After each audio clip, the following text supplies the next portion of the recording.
produktong tatak lokal, mga pasyala na malapit sa kalikasan na matatagpuan sa sentro ng CAMALIG Albay.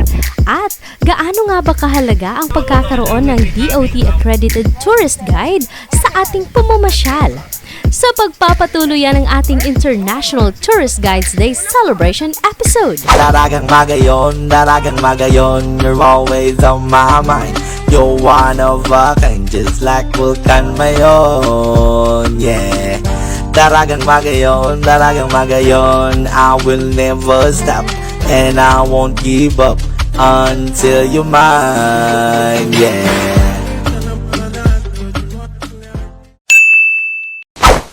Pag sinabing Bicol, aba, hindi dapat palampasin ang pagpapalitrato sa world's most perfect form volcano, ang Bulkang Mayon. At alam niyo ba na isa ang QUITUINAN Hill sa barangay QUITUINAN sa CAMALIG Albay sa may most perfect view ng Bulkang Mayon? Para sa akin, perfect ang pasyala na ito para sa picnic kasama ang pamilya o kaya naman ang buong tropa. Malawak ang lugar na pwede ring pagdausan ng iba't ibang okasyon. Sa CAMALIG rin matatagpuan ang dinarayong SUMLANG Lake, mas na pinaganda at pinalawak pa ito ngayon. Meron ring restaurant sa lugar kung saan matitikman ang iba't ibang pagkaing tatak lokal. Speaking of lokal, matatagpuan rin sa SUMLANG Lake ang isang pasalubong center na tampok ang iba't ibang produktong Bicolano. May mga baskets na gawa sa indigenous materials gaya ng abaka. May mga muebles na gawa naman sa baon ng nyog at kawayan. May mga fashion items gaya ng sombrero at bags na magagamit ng mga turista sa kanilang pamamasyal. At mai-flex sa kanilang social media post. Tampok rin dito ang mga pagkain na pwedeng pasalubong. Nariyan ang pili nut candies at mga tsokolate. Ilan lang ang mga ito sa binabalik-balikan ng mga turista tuwing bumibisita sa Albay.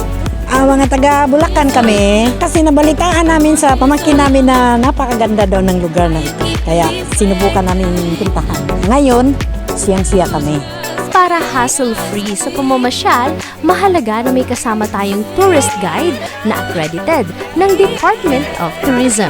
Para sa lahat ng mga turista na maganda din po na you avail the professional services of a tourist guide not only because you want to help livelihood or their professional work, but most importantly, by getting a professional and most importantly, DOT accredited guide, quality service, and also you have somebody who can interpret the story of the community, who can give you well-researched facts. Lalo na if you will venture more into interpretive tourism, kung saan yung inyong guide ay i-explain ang mga bawat bagay, ang importansya nito sa modern life, you have somebody who will make sure that you are well taken care of. Kaya po sana when you visit Exciting Bicol in our exciting restart for 2022, I hope you can support the Gayon Bicolandia. Please do avail the different services of our tourist guides that we have here in Bicol region. Bukod dyan, alam niyo bang meron din iba't ibang klase ng tourist guide? Ibang-ibang klase at uri po ng tour guide. Kagaya po namin, ang tawag sa amin ay regional tour guide. Yung mga nandito na nakapilded sa isang lugar lang, sa iba-ibang mga facility at site attraction, ang tawag sa kanila ay community facility guide. Yung iba naman na ang expertise ay patungkol sa pag-akyat sa bundok, pag-guide sa mga river o lake o kaya sa mga kuweba, tinatawag silang mga specialist guide. Yung mga specialist guide ay either ranging from being a river guide, lake guide, cave guide, and waterfall guide. Kaya naman sa ating pamamasyal, kinakailangan na may makakasama tayong may sapat na kaalaman sa lugar na ating pupuntahan.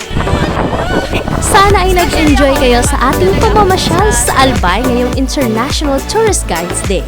At sana ay kinapulutan natin ito ng aral bilang responsableng turista. Para sa mga interesadong mag-book ng kanilang tourist guide, bisitahin ang official Facebook page ng Department of Tourism Bicol o kaya naman ng Gabay Bicolandia. Hanggang sa susunod nating trip, salamat Tonoy! We would like to thank the following.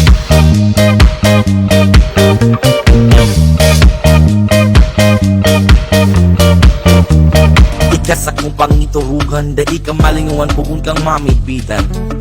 Gari sirang kang aldaw na maliwanagon, gari bituon sa bangging mandeklong. Aloy na kong nag-aalat, inyo na itis akong naanap. Ika na sana ang kulang, simpleng babae na maarang.